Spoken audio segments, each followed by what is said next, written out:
welcome to a new Rugby Obsession Deep Dive. Great to be back. Okay, so today we're really digging into Major League Rugby. The regular season, it's down to the absolute final week, and believe me, the playoff picture is getting much, much clearer, but still has some drama. Yeah, it's definitely heating up, and we're basing our chat today on a really good piece from Planet Rugby. It's dated June 2nd, 2025, and it breaks down all the key stuff from week 16. Right, and our mission here for you listening is to unpack the biggest insights from that article. We want you to get a really solid grasp of where MLR stands right now, and honestly, just how exciting this final push towards the playoffs is going to be. And hey, if you like these deep dives, make sure you subscribe to Rugby Obsession wherever you get your podcasts. Absolutely. It's that time of year, isn't it? Season's defined right here. Yeah. And this article, it gives us some really useful angles. Okay, let's jump in then. Segment 1. The big story, maybe the biggest coming out of week 16, according to Planet Rugby anyway, is these new faces in the playoffs. We're talking RFCLA and the Miami Sharks. Yeah, clinched spots for the very first time. And you got to remember, these are second-year teams we're talking about. That's pretty impressive. It really is. So how'd they do it? The article says RFCLA, they had to properly grind out a win, 43-32, on the road against Old Glory DC. Right, and the source kind of describes it as, well, not exactly pretty, maybe, but they got it done. Late scores from Jason Dam, Seth Purdy, those are crucial apparently, really sealed the deal. They had to fight for that playoff spot. On the road, too. Always tougher. And Miami. They had their own battle, didn't they, at home? But San Diego Legion pushed them really close. Oh, yeah, 36-32, super tight finish. And the article really singles out Shane O'Leary, 21 points just from him, mostly off the kicking, too. Wow, 21 points.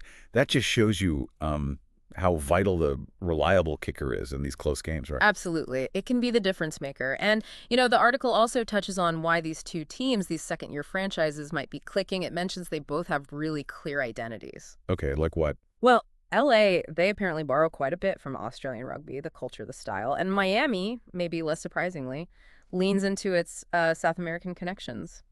Strong ties there. Ah, okay. So it's not just random players thrown together. There's a philosophy. Exactly. So the source suggests that these, distinct identities are helping build strong team cultures, places where players feel they belong, where they can actually thrive. Right. And for teams only in their second year to build that kind of thing and get playoff results, the article frames it as a really positive story for MLR.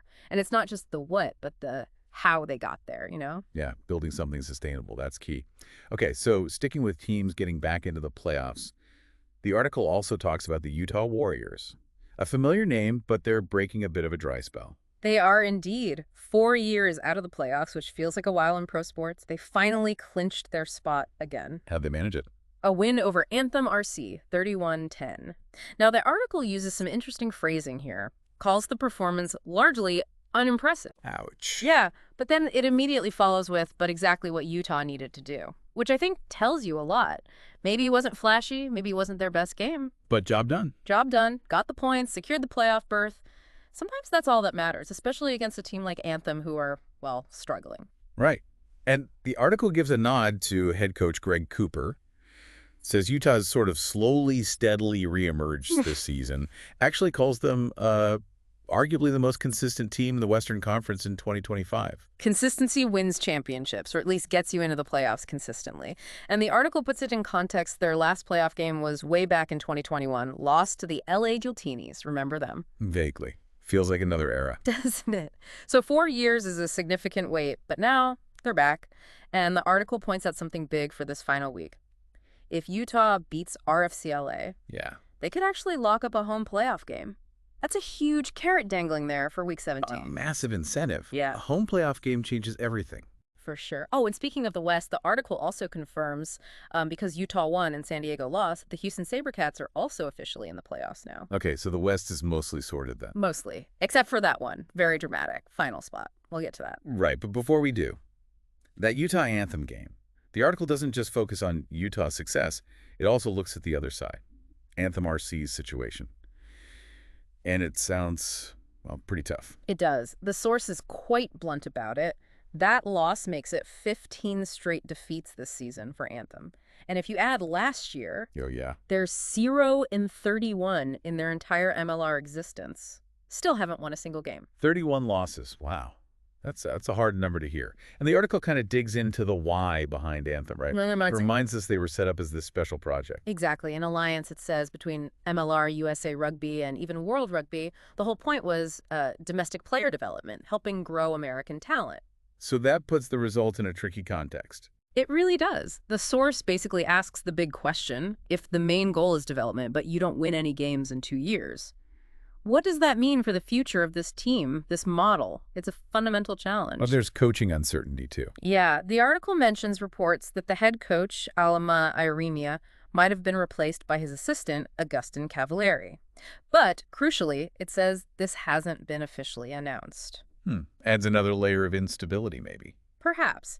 You know, the article does give them some credit, says there have been improvements this year compared to last, and apparently moves for 2026 are already underway, but... But it's still unclear how they turn it around completely. That seems to be the gist. It's a complex situation, lots of different goals involved, and the on-field results, well, they obviously put everything under a microscope. Definitely something to watch.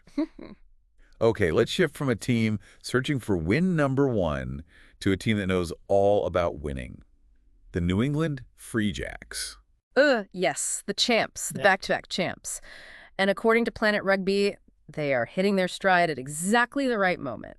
It's funny, isn't it? The article mentions just a few weeks back, people were wondering about them, called them a shadow of their former selves. Yeah, there were real questions. Could they even get a home playoff? Forget the top seed. But, well, they answered those questions pretty decisively. How so? Big win against Seattle, 37-30. That locked up the number 1 seed in the East.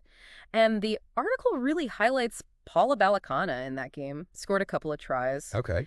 And get this, the source calls him, and I quote, the best wing MLR has ever seen. Whoa. That's massive praise. Isn't it?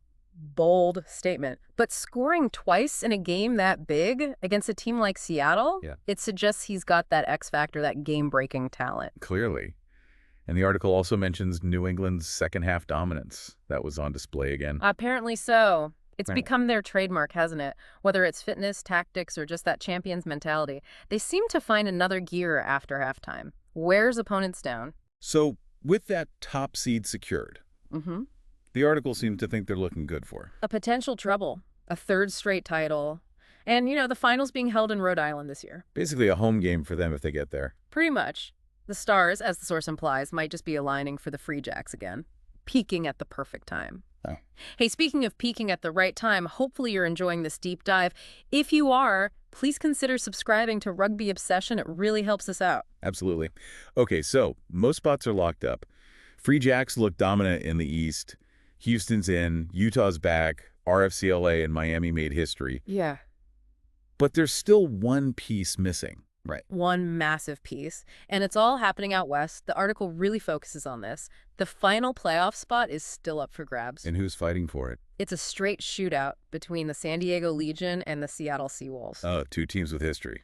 Both recent runners-up. Exactly. San Diego lost the final in 2023. Seattle's been there a few times before that. But this year, the article calls their seasons Jekyll and Hyde-like. Jekyll and Hyde. How so? Well, San Diego apparently started the year on fire, looked like real contenders, almost unbeatable early on, but then they just fell off a cliff, form-wise, in the second half. Oof. And Seattle?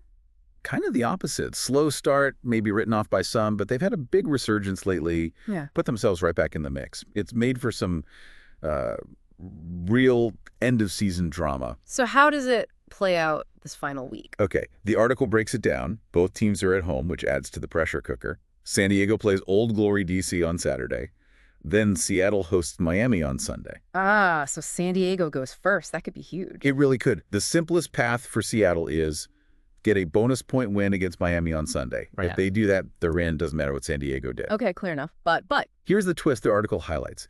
If San Diego loses to Old Glory on Saturday, and they fail to get any bonus points from that loss, that result alone could knock them out and send Seattle through before the Seawolves even take the field on Sunday. Wow. So Saturday's game isn't just win or lose for San Diego. It's how they lose, potentially.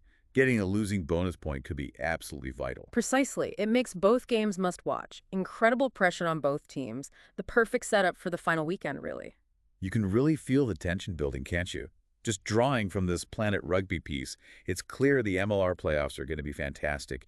You've got the newcomers RFCLA in Miami, bringing fresh energy. Yep. Then Utah returning after that. Wait. The dominant champs, Yes. New England, looking ominous again. And now this absolute nail-biter for the last spot out west between San Diego and Seattle. It's got all the ingredients. It really does.